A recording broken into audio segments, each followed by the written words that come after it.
వి gold trusted gold buyers తాకట్టులో ఉన్న బంగారాన్ని విడిపించి ఈ రోజు ఉన్న మార్కెట్ ధరకే కొనబడును. మరిన్ని వివరాలకు సంప్రదించండి 77107720. బిగ్ బాస్ షోను తీవ్రంగా వ్యతిరేకిస్తున్నామని చెబుతున్నారు. బిగ్ బాస్ షో సరిగ్గా లేదు, వెంటనే నాగార్జున తన విధానాన్ని మార్చుకోవాలని పిఓడబ్ల్యూ రాష్ట్ర కార్యదర్శి చెబుతున్న పరిస్థితి. మనతో పాటు హక్కుంది, మాట్లాడిద్దాం. మంగక్క ఏంటి పరిస్థితి, ఎట్లా బిగ్ బాస్ షో? ఇవల్ల సమాజానికి ఏమాత్రం కూడా కించిత్ కూడా ఉపయోగం లేకపోగా పైగా యువతను ఇప్పుడున్నటువంటి విద్యార్థినులను మహిళల్ని కూడా పూర్తిగా పక్కదో పట్టించేటువంటి ఒక పెద్ద ప్రోగ్రామ్ను నాగార్జున గారు ఇవాళ పెట్టుకున్నారు. అంటే ఆయనకు హైదరాబాదు నగరం నడిబొడ్డున భూములు ఆక్రమించుకున్నా సరిపోతలేదు. ఇవాళ ఒక సంబంధం లేనటువంటి స్త్రీ పురుషుల్ని ఒక ఇంట్లో ఉంచి నెలల తరబడి ఉంచి అక్కరగ్రాని ముచ్చట్లన్నీ మాట్లాడుకుంటా, అసభ్యంగా మాట్లాడుకుంటా, అశ్లీలత్వాన్ని ప్రదర్శించుకుంటా అసలు ఈ సమాజానికి ఏం మెసేజ్ ఇవ్వదలుచుకున్నాడు ఇవాళ నాగార్జున గారు? దీనికోసము వేల మంది లక్షల మంది పెట్టేసి అటువైపు మళ్లించడం కోసం ఒక కుట్రపూరితమైనటువంటిది మొత్తంగా కూడా యువతను మహిళల్ని సంస్కృతినే చెడగొట్టేటువంటి దుర్మార్గమైనటువంటి కల్చరు. ఈ కల్చర్ మీద ఎవరు మాట్లాడరు, సెన్సార్ ఉండదు ఇక్కడ. ఒక కమ్యూనిస్టు ఒక విప్లవకారుల ఆదివాసీలకు సంబంధించిన ఒక సినిమా తీసిండు అనుకో నారాయణమూర్తి, సెన్సార్కి వెళ్తుంది. ఇది పబ్లిక్గానే ఇన్ని షోలల్లో ఇంత దారుణంగా తీసుకొచ్చి పెట్టి అశ్లీలంగా అసభ్యంగా సంబంధం లేనటువంటి స్త్రీ పురుషులను అక్కడ నెలల పాటు ఉంచితే సైంటిఫిక్గా ఏం జరుగుద్ది, ఏం జరుగుతుంది, అక్కడ ఏం చేస్తున్నారు అనేటువంటిది మనం తెలుసుకోవాల్సినటువంటి అవసరం ఉంది. వెంటనే నాగార్జున గారు ఆయన భార్యను ఎందుకు ఉంచుతలేడు బిగ్ బాస్లో, ఆయన కోడలను ఎందుకు ఉంచుతలేడు, ఎందుకు పెట్టి ఈ షో ఎందుకు పెట్టిండు, ఏమి ఇవ్వదలుచుకున్నాడు? ఈ దేశంలో నిరుద్యోగం ఉంది, ఈ దేశంలో ఆకలి ఉంది, దరిద్రం ఉంది.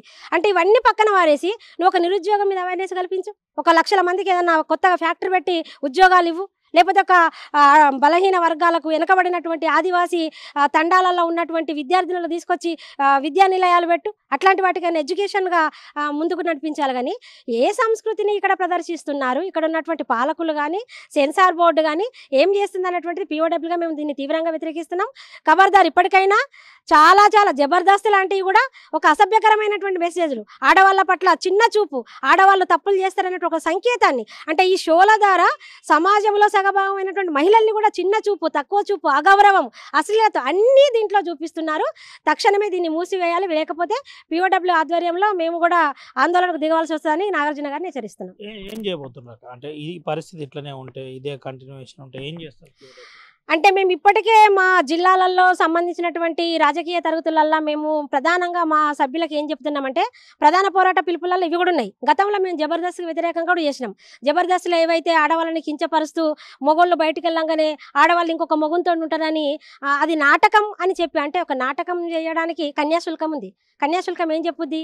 ఒక బాల్య వివాహాలను ఎదిరించేటువంటి సంస్కృతి ఉంటుంది, లేకపోతే ఒక భర్త స్థితి మీద భార్యను తగలబెట్టే సంస్కృతిని వ్యతిరేకించ అలాంటి నాటకాలు వేయాలి. జబర్దస్త్ కానీ బిగ్ షోలు కానీ పూర్తిగా ఆడవాళ్ళని కించపరిచేటి. కాబట్టి మేము మహిళా సంఘంగా మా క్లాసులలో అవేర్నెస్ కల్పిస్తున్నాము.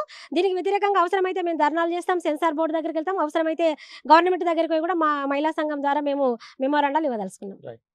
ఇది పరిస్థితి. వెంటనే బిగ్ బాస్ షోను నిలిపివేయాలని చెప్పిన పరిస్థితి. దీంతో పాటు కొన్ని ప్రధానమైన కామెంట్స్ కూడా రాష్ట్ర ప్రధాన కార్యదర్శి చేసిన పరిస్థితి.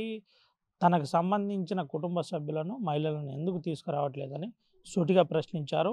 ఇటు ఒక అన్నోన్ వ్యక్తిని, అదేవిధంగా ఒక అమ్మాయిని తీసుకొచ్చి నెలల తరబడి ఉంచితే ఏం జరుగుతుందో ఆ నాగార్జున సూటిగా చెప్పాలని ఇటు ప్రశ్నిస్తున్న పరిస్థితి. ఇదే పరిస్థితి ఉంటే రానున్న రోజుల్లో ఉద్యమాన్ని తీవ్రతరం చేస్తాం, సెన్సార్ బోర్డుకి ఇవన్నీ కనబడట్లేదా అని సూటిగా ప్రశ్నిస్తున్న పరిస్థితి కనబడుతుంది. Vote studio. చరిత్ర సృష్టించినోడు ఇప్పుడు ఆ చరిత్రని తిరగరాయబోతున్నాడు.